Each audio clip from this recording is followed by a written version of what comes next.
Welcome to the Whitehall Wire. I'm your host, Megan Meyer. On this episode of the Whitehall Wire, I'll be joined by School Resource Officer Tanner Williams. Learn about Officer Williams' role and the ongoing collaboration between the Whitehall Division of Police and Whitehall City Schools as we work to keep our schools safe and foster positive relationships between our students, families, and Division of Police. After our interview, I'll explain pending legislation being considered by City Council during Council Corner and dive into ways you can give back on Earth Day as it approaches later this month.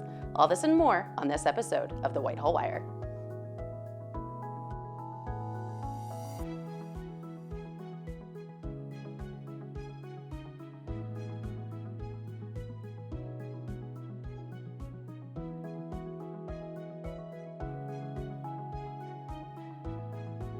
Officer Williams, thanks for joining me today. Thank you for having me. So we're here to talk about you and your role as a school resource officer or an SRO in Whitehall. So before we dive in, can you explain to the audience, the viewers today, what is an SRO and how is it set up here in Whitehall?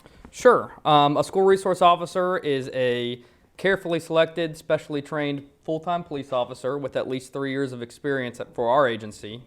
And what our primary focus is law enforcement in schools, law enforcement and safety, but we also kind of act as a teacher and a mentor and an informal counselor for our students.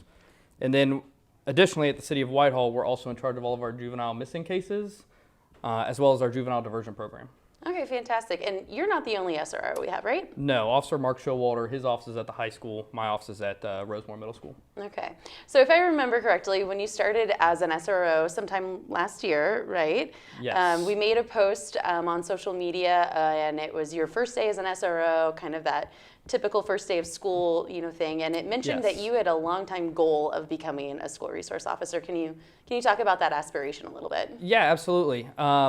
So I've always wanted to be a police officer since I was a little kid. I think a lot of kids go through that, and the bug just never went away from me. And when I was in high school, actually middle school and high school, I had some really great SROs at the City of Gahanna, which is where I went to school. Officer Blamer, Officer Estep, and Officer Corbin, who's actually still a school resource officer at Gahanna. And I just had a really good relationship with them. I've had great conversations with them, and they really helped me pursue my passion to want to go into law enforcement. And I saw the interactions that they had with other students and how they made positive impacts on so many people's lives, and I said, that's something I want to do. So ever since I became a policeman, I told myself if I had the opportunity to be an SRO, I would do it. So speaking of making a positive impact on these students' lives, you mentioned you're also part of the youth diversion program. Can you talk a little bit about how you and Officer Showalter are involved in that? Yeah, the police-initiated diversion program is actually run out of Franklin County. The juvenile probation office actually runs it. But we worked with them because we wanted to be more involved in the program rather than just sending students or youth to them. So now they'll assign them certain community service hours, like a certain number of hours, and then they'll send that back to us, and we'll work with those youth, either directly having them do community service with the police department, or we'll connect them with other businesses or churches or even our Parks and Rec department to do community service with them to kind of work off their charges so that they don't end up having any formal charges. As long as they complete the program, the charges don't go on the record or anything like that. That is super meaningful. And if I remember correctly, Chief Crispin mentioned that program in 2021 had a 76% success rate. So thank you for those efforts, you and Officer Showalter. That's absolutely fantastic. I know it's got to mean the world to these families. Absolutely. So speaking of that, what mentoring opportunities does being an SRO provide you for Whitehall students? Really, the mentoring opportunities are limitless. I have so many opportunities to work with students. I talk to students at their lunch periods. I talk to students in the hallways. And as I develop these relationships with students where they feel more comfortable actually coming and talking to me, they can ask me, hey, can you have me come down to your office at some time today whenever you're free? And I try to do that whenever I'm asked to, because if these students want to come to me, if they're having an issue and there's something I can help them with, that is really what I'm there for. Yeah. And I also have kind of the added benefit of, since I do work for the police department and we have logs and things where we see reports that come in from even the times when I'm not working, I kind of know a little bit more about what's happening with some of these students outside of school. And a lot of times I can if I've noticed a behavior change or something like that, and I can relate it to something that's happened outside of school, I can meet with them and talk to them about that and see how I can help them kind of get through the funk or be more successful at school. Yeah. What's your favorite part of all of this? What's your favorite part of being an SRO? Honestly, my favorite part is the people.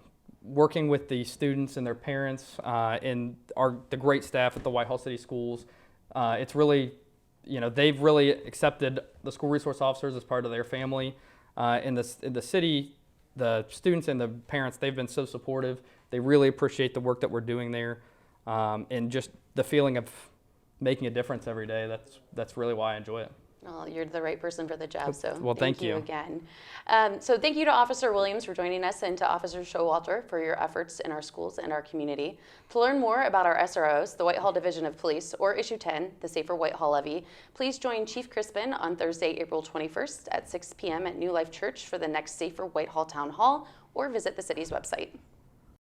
Do you have what it takes for a career in media? If you have a passion for it, either on camera or behind the scenes, Ohio Media School can train you in just 8 short months to finally work in the field you've always dreamed of. TV and radio, music, social media, and so much more. Get paid to create. Learn from the pros and visit beonair.com with flexible class schedules, hands-on training, and financial aid for those who qualify.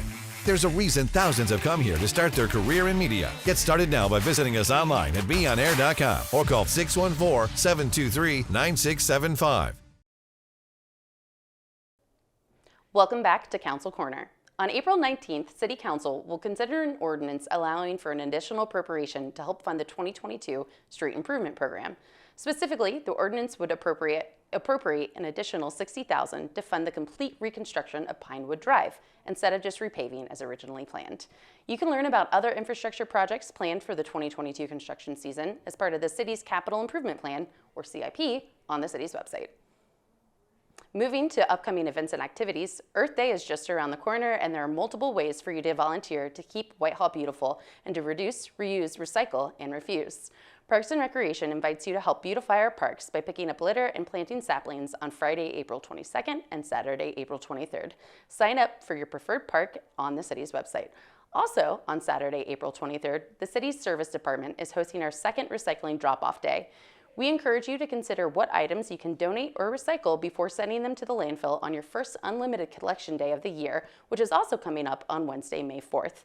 Get more details and find a list of acceptable items for both the recycling drop-off day and unlimited collection day on the city's website.